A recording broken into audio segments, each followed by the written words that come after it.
एक शास्त्रों ने नियम बताया है, एक आश्रम से दूसरे आश्रम को ही जाना चाहिए।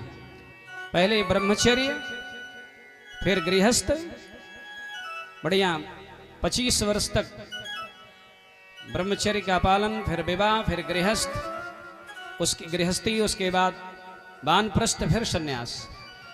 लेकिन बिना कर्म का यदि जो जाएंगे, जो बचपन में कहेंगे हम सन्यासी बनेंगे और घर में झगड़ा हुआ, बालक नाराज हो गया माता पिता से, पढ़ाई लिखाई तो थी नहीं, पिताजी ने डांट लगा दी, नाराज हो गया, मैं साधु बनूंगा, चला गया, तो कितने दिन के लिए साधु बनेगा?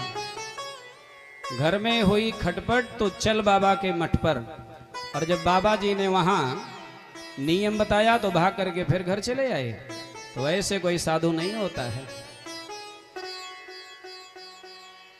साधु होना बड़ा कठिन है। एक बार गोंडा जनपद में कथा कह रहे थे तो साधु की महिमा बता रहे थे। साधु की संगत करनी चाहिए। तो एक छोटा सा बालक एकदम एक टक मुझे देख करके कथा सुन रहा था, जैसे ये छोटा बालक देख रहा है, लेकिन उसके बगल में उसकी दादी जी बैठती थी। तो एक दिन आई मिलने, कही महाराज जी मेरा ये जो पोता है ये आपको एक टक देखता रहता है। तो हमने कहा ये तो अच्छी बात है, ध्यान से कथा सुनता है, लेकिन बाबा ये घर जा कर के कथाएं आपकी याद कर लेता, सुनाता है परिवार वालों ने।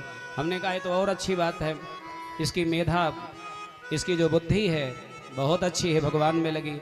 बुढ़िया माई ने कहा बाबा लेकिन हमें बहुत तकलीफ। हमने कहा आपको क्या तकलीफ है? उन्होंने कहा मुझे चिंता हो रही कहीं ये साधु ना बन जाए, आपके साथ ना चला जाए। हमने कहा अरे मैया हम भी साधु नहीं, हम गृहस्थ आश्रम में रहने वाले, और साधु होने की बात करती हो तो साधु आसान बात नहीं है।